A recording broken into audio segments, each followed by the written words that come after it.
Ethiopia, country of origins. There's one qualification that's not usurped, it's this one. Located at the end of the Red Sea between Somalia, Kenya, Sudan and Eritrea, Ethiopia holds a special place in Africa. This country is special to me. I've been passionate about it for a long time, so I decided to explore it from north to south in search of everything it has provided to the long history of mankind. At this exact location 20 million years ago, the Earth's plate split in two, creating a 6,000-kilometer long rift. And that's where the skeleton of Lucy, our ancestor, was discovered. But there is more. Ethiopia is a microcosm of the origin of life on this Earth. This country reminds us what we owe to nature and to men. They discovered sorghum, teff, and coffee. Since antiquity, this region has fed the imagination of writers and travelers in search of adventure, a change of scenery, or spirituality.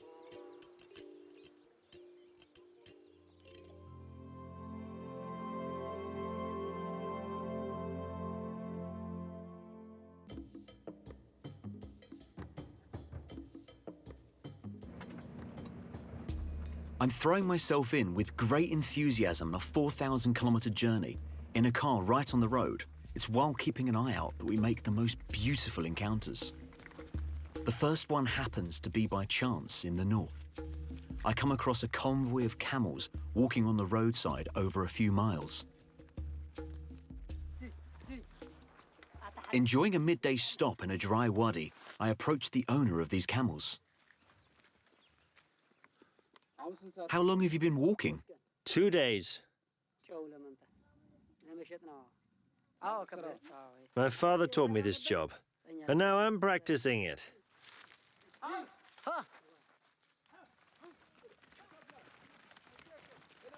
To be honest, they do not care much about me and continue on their way.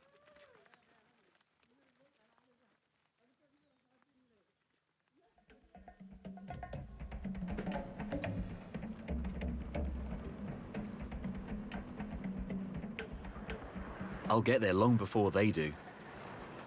I'm entering the Danakil desert, 123 meters below sea level, and the temperature is around 50 degrees in the sun.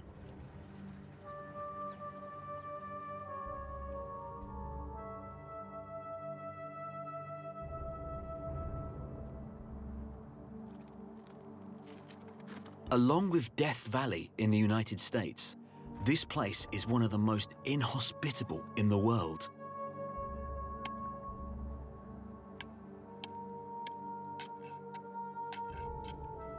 The salt deposit is inexhaustible since it reaches more than 1,000 meters of thickness at some spots. I wonder, how is it possible to survive in this inferno? Yet about 50 camel drivers work daily on the site. Most of them are Afars, the ethnicity of the region. You know, we're used to working in this heat. But is the salt not burning your skin? No, it's not a problem. It doesn't burn. It's good for your health.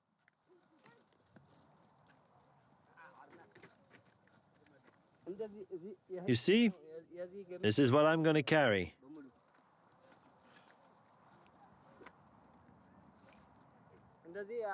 I earn 1,500 beer per trip. I have to work. I have 5 children to feed. They're all still in school. I'm in a hurry. It's 3 p.m. We leave in 2 hours. I still have a lot of things to do. We'll walk until midnight.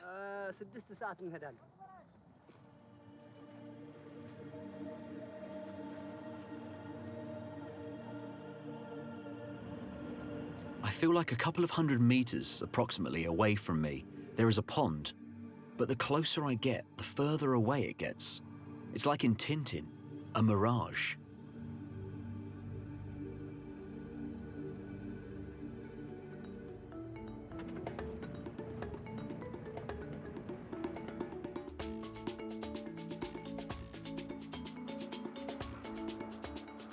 I leave the desert region of the Afar country with relief to get on Lucy's trail. Lucy, the famous young woman who lived in Ethiopia more than 3 million years ago. Alamayu Asfar joins me. He's a former paleontologist.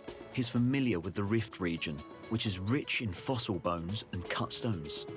Together, we're going down into the valley of evolution. The climate is favorable, the land is fertile, it's been well watered by the monsoon, and the water flowing from the mountains. In the morning, the kids take the herds out before going to school, and they bring them back at night. Then it's time for a swim.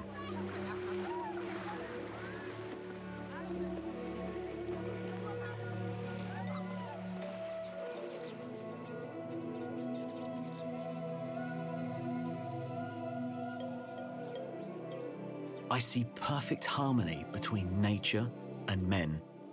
Time and space are suspended.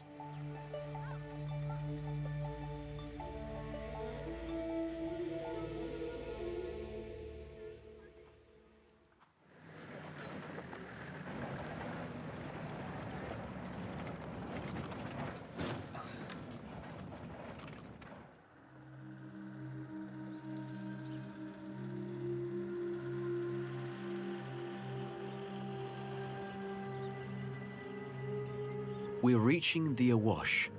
The contrast is striking. We're driving in the bed of the River Hadar.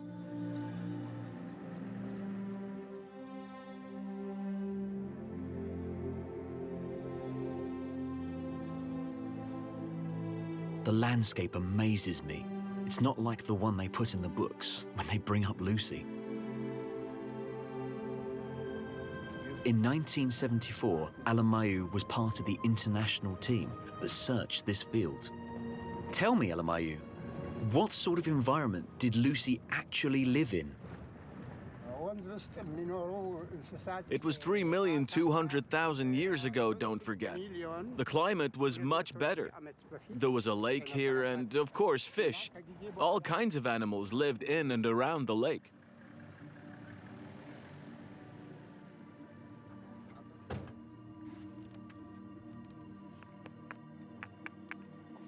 This is fossilized wood, aged 3 million years or so. It's actually a tibia. Belonging to what? We're not sure. But it's a tibia. Come. I can't believe my eyes. I'm trampling on a carpet of bones and petrified wood. It's an open-air species gallery. It's everywhere. Pieces of skulls, ribs, kneecaps, mandibles. On top, the Lucy place. We discovered Lucy right here. It was Johansson and his student Tongray who discovered her. They were very happy, and when they got back to the camp, the song Lucy in the Sky by the Beatles was playing. So Johansson named her Lucy. We found 40% of the remaining parts of Lucy, which is really exceptional. This is a first in the history of mankind. It was a unique experience that everybody shared.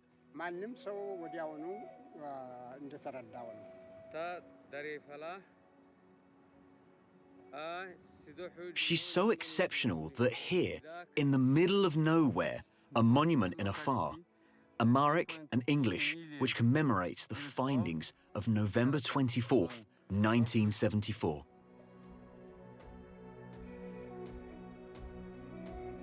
As for Lucy, the real one, she now resides in the National Museum in Addis Ababa.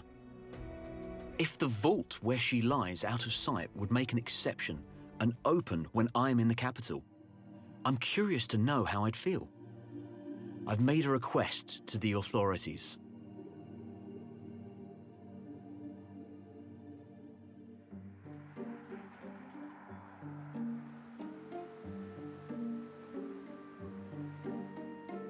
Yesterday, the desert, total destitution. Today, just over 100 kilometers further up the mountain, the eucalyptus forests of Wollo. Once again, I'm jumping from one environment to another. For me, it's emblematic of Ethiopia, a patchwork of climate and landscapes that clash. Here, the temperature never exceeds 20 to 22 degrees. The torrents flow down from the mountains. This is the civilization of the eucalyptus. For peasants like this father, it is a real income supplement. Most people plant eucalyptus because it grows in 3 or 4 years. At 5 years old, you can sell it for 30 beers. The land belongs to the state. This, for example, costs between 15 and 20 beers. Eucalyptus doesn't grow by itself, and it's very interesting for people to plant it. I find it hard to imagine that a little over a century ago, there was absolutely no eucalyptus trees in Ethiopia. They say that King Menelik, on a trip to Australia, had noticed the multiple qualities of this tree. He had brought some to his country by boat. Now it's proliferating.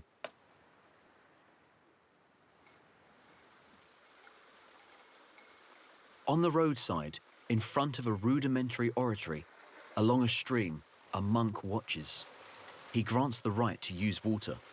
It's said to provide protection for truckers and motorists in exchange, of course, for some money. There are many people who come for a blessing. They wash their car, and they give something for the church. And can we wash our car? Yes, but you'll help us with what you can give.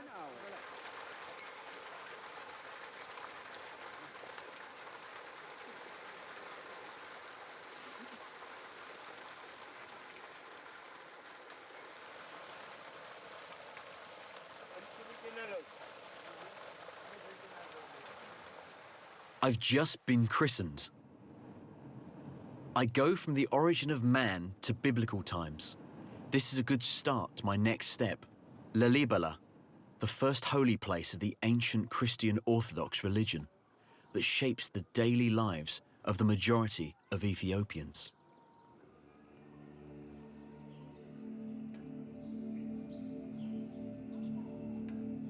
In the 12th century, because the Islamic presence in the Red Sea made Christian pilgrimages to Palestine hazardous, King Lalibela decided to build himself a holy land at home. According to legend, the collection, which aims to be a replica of Jerusalem with Mount Golgotha, the Jordan River, etc., was built in 24 hours by angels. In reality, the 11 churches were dug over half a century, in one piece in the volcanic rock, without mortar or cement.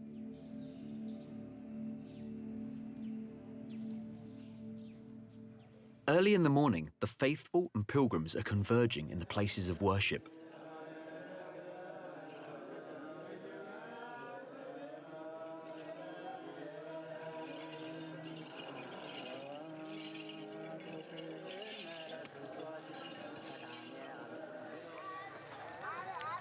The young seminarians join a priest to follow a 5-year religious course of study in one of the small schools surrounding the shrine.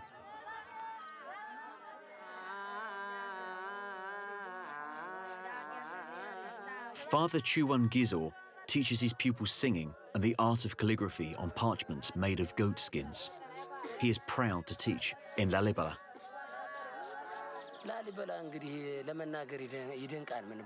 Lalibela, I can't explain it in words. All I can say is that it's fabulous. Fabulous. I'll tell you what made me want to become a priest in this universally recognized place. It was hearing the priests sing. It always felt good to me. I have always dreamed of singing like them.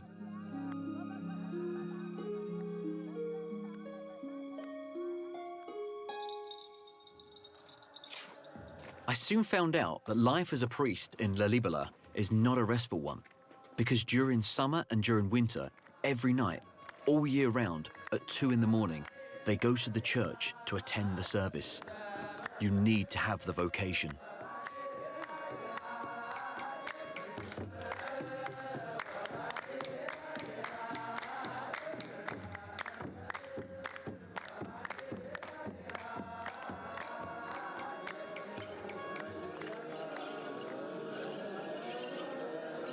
At 3 o'clock in the morning, I exchange a few words with a monk.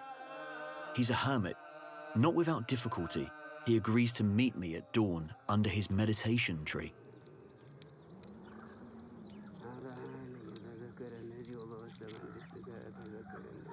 For years, every morning he spends an hour reading and meditating underneath this old acacia tree before going home. Our hermit refuses to divulge his name. Anonymity is part of the rules of life for these ascetics, just like the 250 days of fasting a year and the ban on eating pork, camel meat, rabbit meat, and horse meat.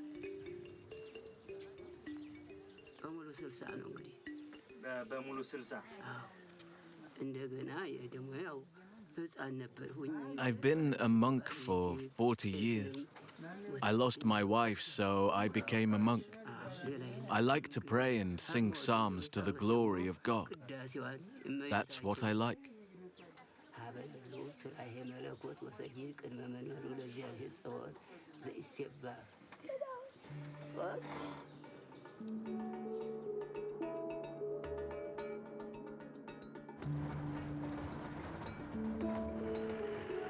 Farewell, Lalibela, and your buried churches. I'm going back to more mundane considerations as I head north to discover one of the granaries of Ethiopia and its early agricultural world.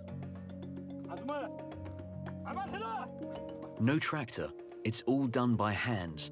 The plough is made of wood with a simple steel blade.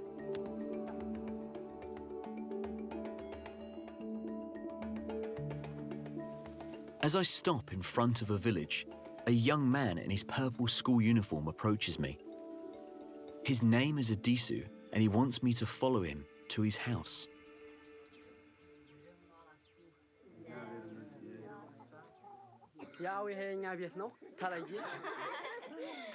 This is our home. We split the room in two.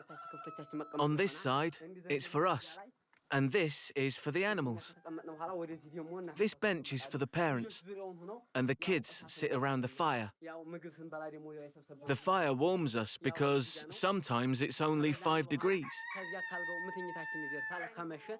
When we've eaten, we go to bed up there. And now, as you can see, we drink coffee.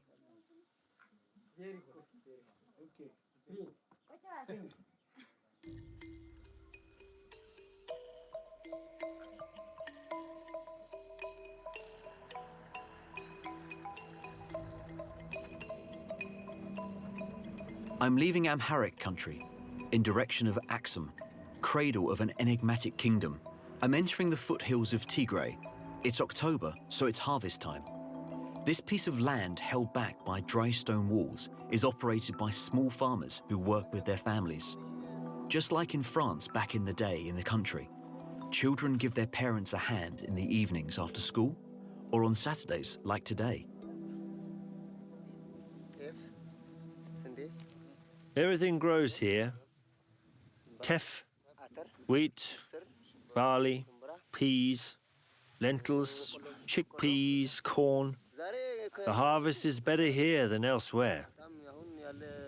Thank God it's not bad.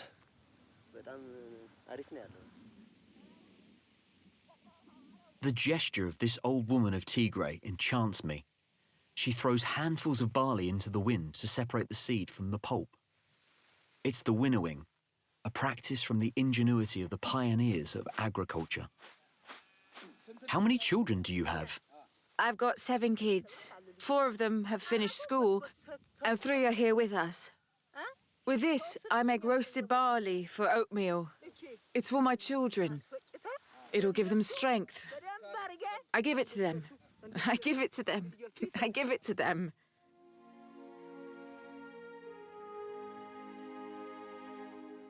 It's all erupting here.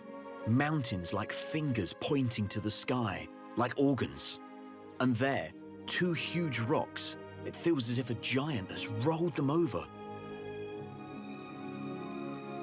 It's the great upheaval of the earth.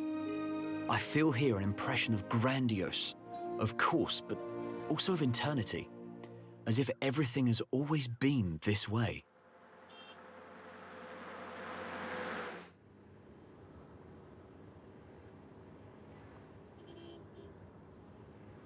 In this tangle of mountains, perched on a steep rock, are the monastery of Deniau. One particularity, it's inaccessible to the average person, not trained in rock climbing. At the bottom of the cliff, I meet an old monk. He's 75 years old. He comes back from the nearest town, which is about 15 kilometers away from here.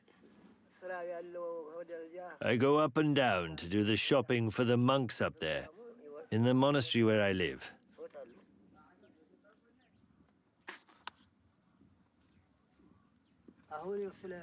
Now I'm old. I need to be tied up to climb. Until recently, I was going up on my own, unattached.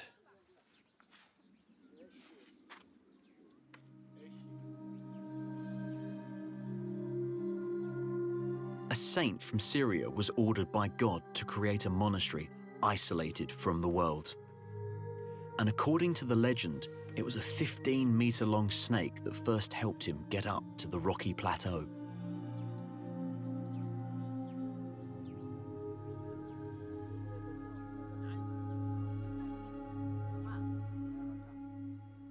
Faith nourishes the Ethiopian people's soul.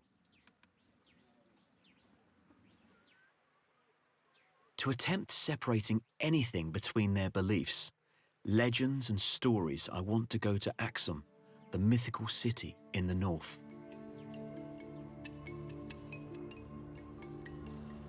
For the believers, it's all about this chapel, surrounded by high gates. Behind the curtain at the entrance would be the famous Ark of the Covenant, which contains the tablets of the commandments given to Moses on Mount Sinai. No one can see it, but people come from all over the country to benefit from their supernatural powers.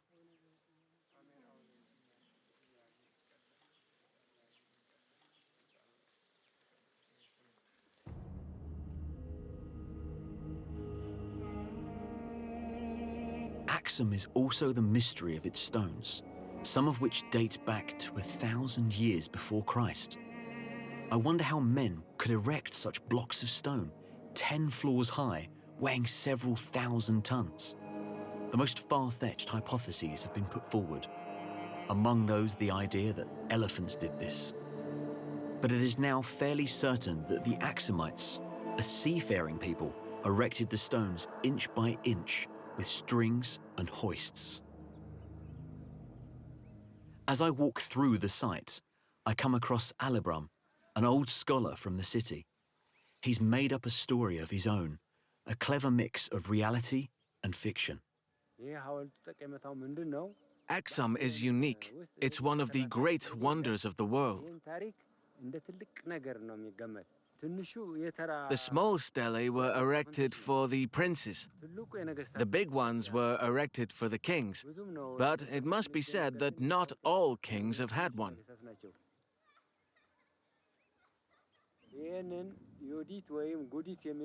It was a queen who got this one down. She wanted to destroy the religion of the serpent god and erase history.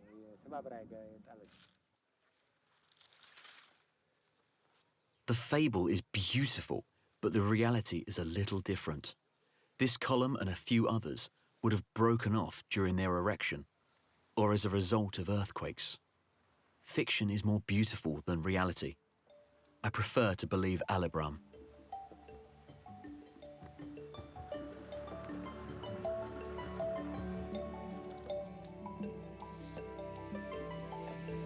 I have completed my expedition to the north. I continue my trip down to Gondar, the imperial city. I notice as I pass by curious clay cylinders hanging from the trees. I know that this region holds one of the eternal riches of Ethiopia, honey. Two beekeeping brothers are happy to show me their hives. For them, honey is a gift of nature, a symbol of sweetness and wisdom, as it is written in the Bible. They believe in all of its virtues. I love it. I love bees. Honey is a medicine. For example, if you have a stomachache and you eat this honey, you'll be cured. We collect a lot here. You could get at least 10 kilos of honey from that tree. Bees are less aggressive at the end of the day. They're more so in the sunlight. You know, they're dangerous, even deadly. Sometimes they kill our animals. They can kill people too if you don't get out of there fast enough. So we have to be very careful. Be on your guard just in case.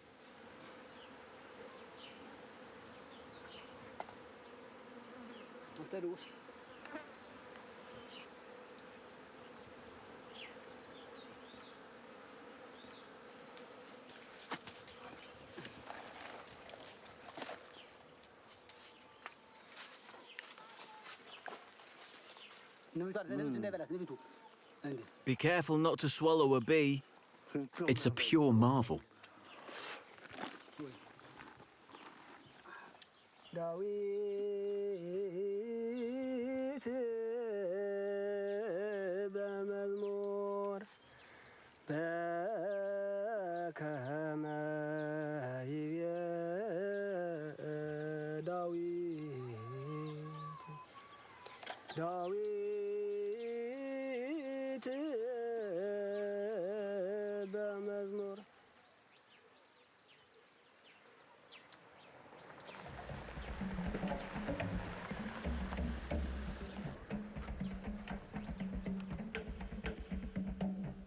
I drive along the Simien Mountains, which reaches 4,000 meters in altitude. Groups of monkeys are waiting for their pittance from the few motorists. The Simien is mainly the domain of the Galada baboons. 100,000 years ago, this rare species was found in the whole of Africa. They are now found only in the Ethiopian highlands.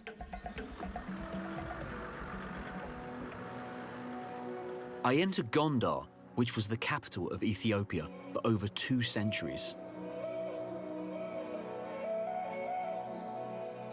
In 1635, King Fasciladas built his first castle on this plateau with an ideal climate. Its strategic location far from the borders protected the monarchy from Turkish and Muslim invasions.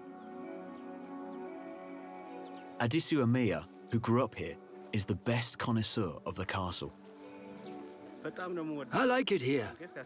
I grew up here. It's my school. It's my place of work. I've learned a lot on this site. It's like a university for me.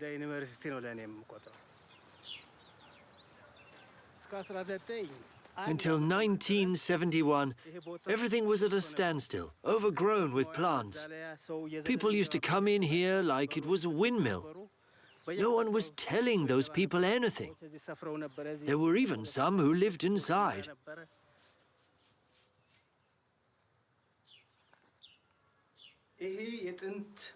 These were the cages where the kings kept their lions. They were in chains. And when the king moved, there was always 1 or 2 lions on a leash, walking in front of him. It was for the great glory of the king.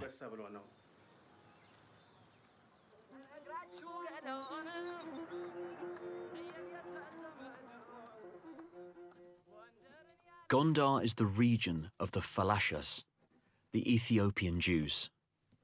Most of them emigrated to Israel in the 80s and 90s.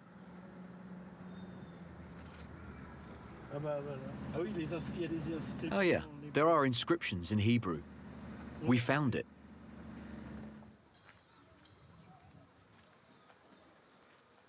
It's Friday night, it's Shabbat at the Our Hope Synagogue. At the entrance, a young woman knits yarmulkes next to an armed guard. The faithful are arriving one by one. This community of Gondar is the last one in Ethiopia. I didn't expect to see so many people. Who are these Ethiopian Jews? Their origin is controversial. According to some, they are from Dan's tribe, one of the 10 lost tribes of Israel. According to others, and most likely, they would be the descendants of the population who were Judaized before the Christians arrived in Ethiopia in the 4th century.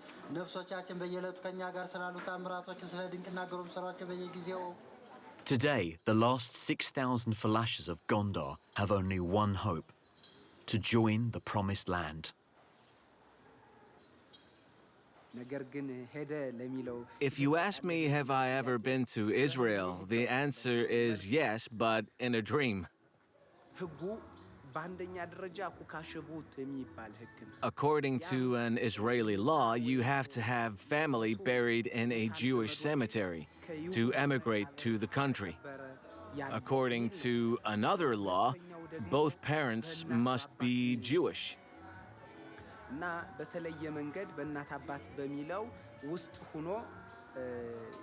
The reason I was given for not being allowed to go to Israel is that my mother would only be Jewish on her father's side.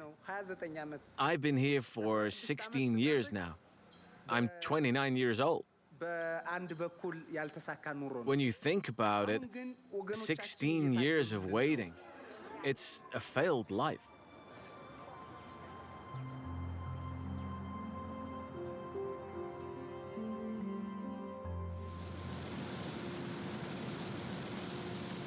On the way out of Gondar, I'm experiencing the first rainfall of the trip, tropical rain. It reminds me that Ethiopia is located south of the Tropic of Cancer, under the influence of the monsoons that come from the Indian Ocean. On the road to Addis Ababa, I discover with amazement a great valley dug over the millennia in the Ethiopian plateau. At the bottom flows a mythical river, the source of life and prosperity for all countries as far as the Mediterranean, the Nile. Here, a few kilometers from its source, the river is about 30 meters wide. It's carrying sediment, alluvial that is going to wash ashore. It's this fertile silt that Egypt has made the famous Nile Delta from, rich since the time of the pharaohs.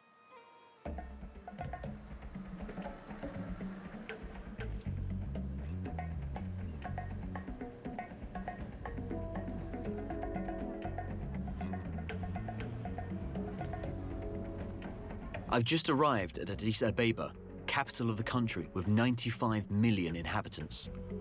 The city is huge, modern, and unattractive, just like any other city all over the world. There are standard buildings, construction sites everywhere. I don't intend to linger here. The only originality is that early in the morning, sportsmen and women of all ages, from all walks of life, train in groups and run miles and miles in a little stadium in the city centre before going to work. Running, an Ethiopian passion. No wonder Ethiopian marathon runners have been collecting Olympic medals for decades. What interests me is elsewhere, at the Ethiopian National Museum. I have an appointment with Jean-Renaud Boisserie, paleontologist, researcher at the CNRS and the French Centre for Ethiopian Studies. He's opening up the storerooms. It's a plunge into the start of the world that goes beyond what I imagined. Scientists from all over the world come to work on these fossilized skulls, jaws, and tibias. It was among them that one day in 1974 has been discovered the Gracile Lucy. So this is a full reconstruction of Lucy's skeleton as it was 3.2 million years ago, at the time she was alive. The brown parts you see are the ones that have been discovered, and in white and blue are the reconstituted parts. Lucy was an adult. One of her wisdom teeth was out already, but she was only 5 feet tall in adulthood, and she weighed about 25 kilos. What characterizes her is her small brain. Compared to ours, it's no bigger than a chimpanzee's. Her waist and the bones in her legs show that she had a preferred position, which was standing on her 2 hind legs.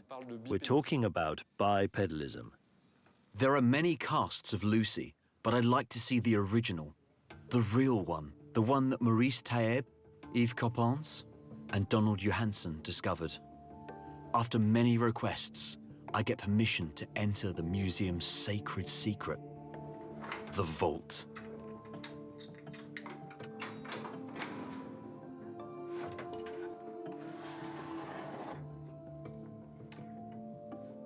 Few people have the privilege of seeing this skeleton.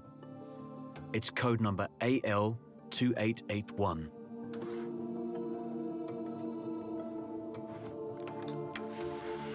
The 3 boxes contain 52 bones. My curiosity is satisfied, but not only that, I admit I'm feeling really emotional. I remember that in Amharic, Lucy is called Dinkesh, which means, you're wonderful. I think that it suits her. The trip in Addis Ababa concludes. I gladly take the car back, still heading south, this time in search of scenery, animals and lifestyle, different from the north, but which will again take me back to our origins.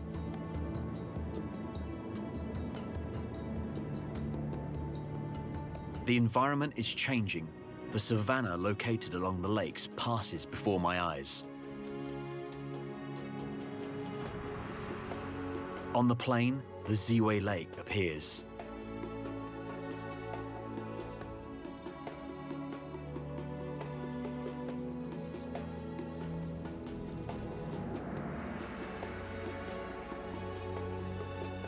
Around the lake this morning, it's already very hot. Under a several hundred-year-old Sycamorus, I live a moment of fullness and serenity. The air is pure at 1,600 meters above sea level. I'm getting an impression of earthly paradise. Life has always flourished here. Nature has given everything: water, therefore fat and tender grass, for the pastures, but also animals and fish, which are essential elements to life.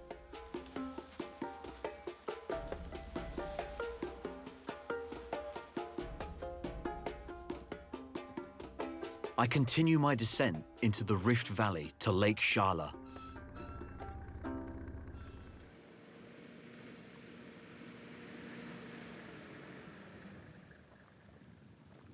The lake is an ancient volcano crater. It's not quite extinct. Its shores are dotted with hot, sulfurous springs from the bowels of the earth. It is said they attract spa guests. My legs hurt, my skin itches, and my bones hurt. A lot of people come here for treatment, so I do as they do. I'm staying an hour and a half over the water. It's very tiring, so after that I rest. It's miracle water. Everyone knows it has virtues. It's even better than seeing a doctor. My daughter, for example, at the doctor's wasn't cured, but she took a bath here and now she's up, running around.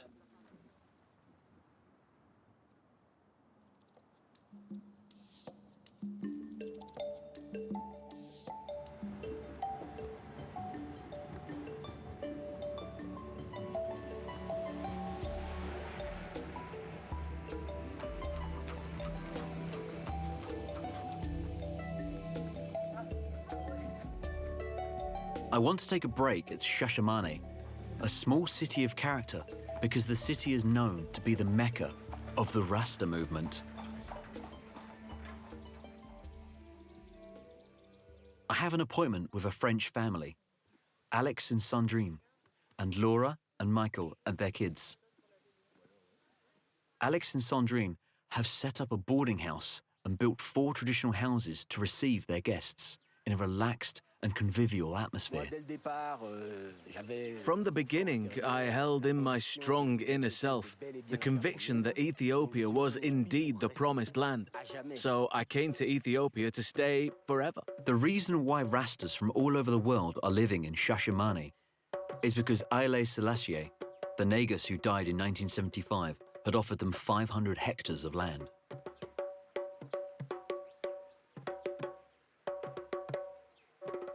Yet the Rasta movement was born far from here in Jamaica.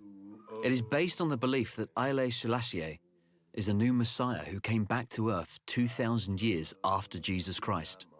The Rastas call themselves Christians, but their cult is a curious mixture. I'm kind of baffled, and that's an understatement. We started with the Bible, then we took the work of Bob Marley, who is seen as an outstanding messenger, a prophet in his own right. His songs are a constant source of inspiration. We just consulted one of his songs, Change Time, in which he explains that we're going to liberate the people through music.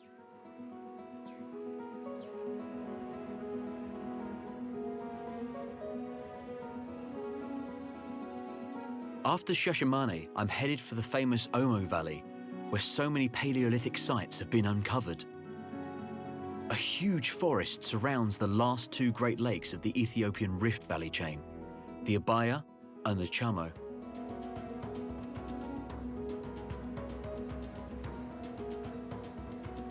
The waters of the Chamo are laden with earth at this time of year and are covered with grassy islets, reeds, and bordered by marshes.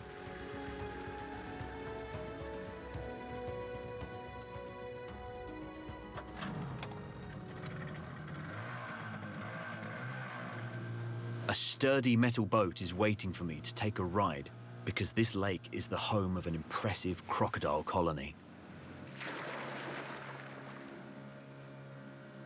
You mustn't disturb them too much during their nap. Their immobility is deceptive.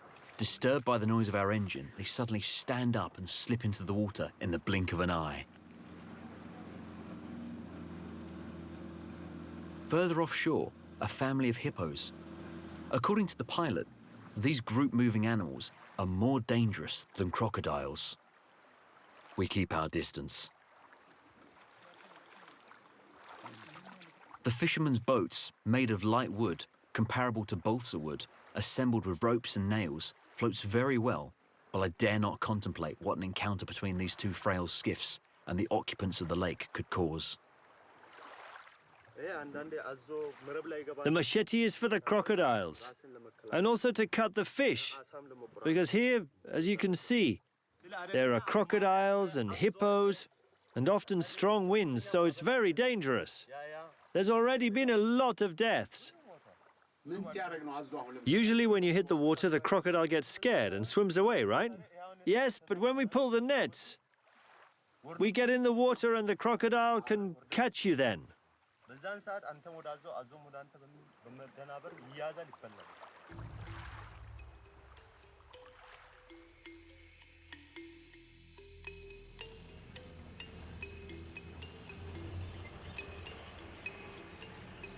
I'm going deeper into the mountains of Kaffa. The wet season is theoretically over, and to the amazement of Alamu, my chauffeur, we're experiencing a series of thunderstorms and heavy showers on a broken-down road. Floods, mudslides, it's the overflow.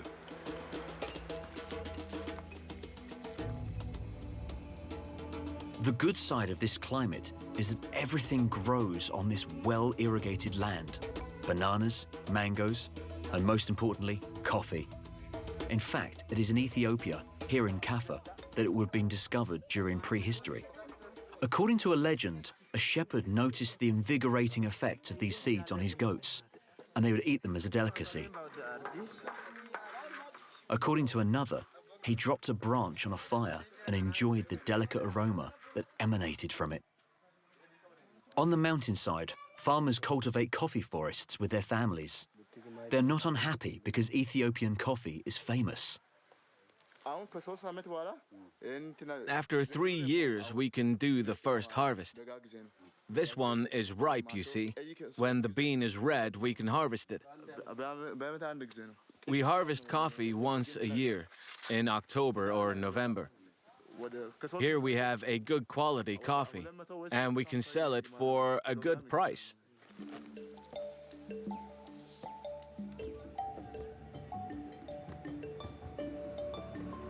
I'm leaving the mountains of Kaffa, and it's still raining.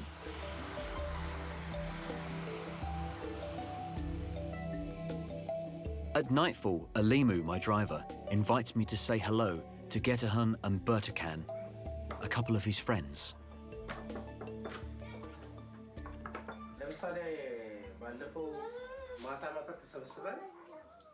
We drink coffee every day at night, after dinner. We talk to each other during the ceremony while we prepare it. It's a very good atmosphere. Yes, that's right. It sets a good atmosphere in the house. It warms us up too. That's important.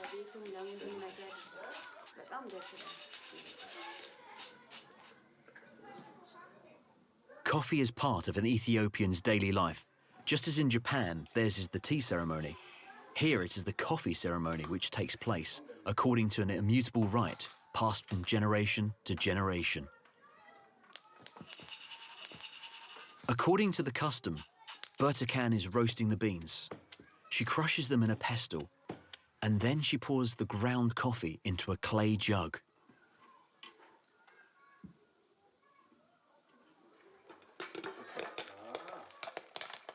She toasts popcorn. All set, you just have to taste the nectar. Mixed with incense that burns in a cup, a sweet smell fills the room. There's a risk of not sleeping all night because it is really strong. We'll take 3 cups. The first one is called a bole, the second tona, and the third baraka. Since my wife's coffee is pretty strong, after you drink the first cup, you'll already be in nirvana.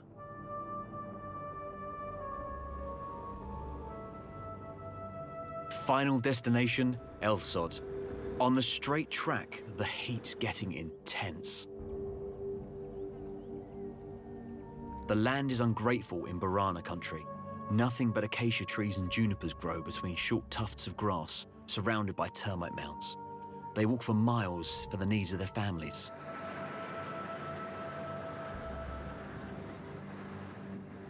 At the end of October, only thin streams of water are flowing in the rivers. The women are carrying on their waist 20-litre jugs of water for their families. They also have to do the same chore with bundles of wood for the fireplace. I finally reached the site I wanted to visit since my arrival in Ethiopia, the famous crater of El Sod. I go down to the bottom of the volcano, 320 meters below the village. I've been passing donkey convoys full of salt, which the villagers push uphill twice a day. Since immemorial times, the Boranas of El Sod live solely on the harvest of salt, which monopolizes all their energy.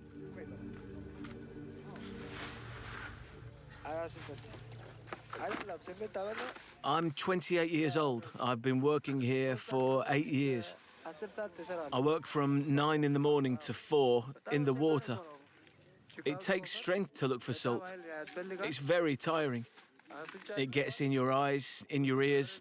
It makes wounds. It's really difficult.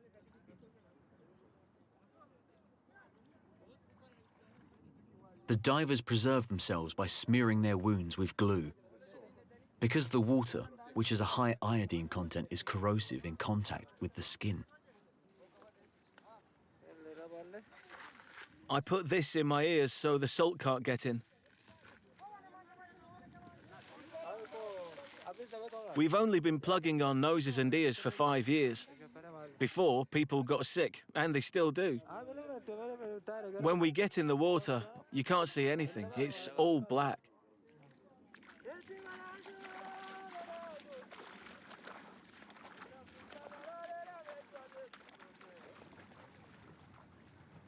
In the middle of the pool, both workers have blackish water above their waist. They take blocks of anthracite black mud with long poles and disappear beneath the surface to extract it.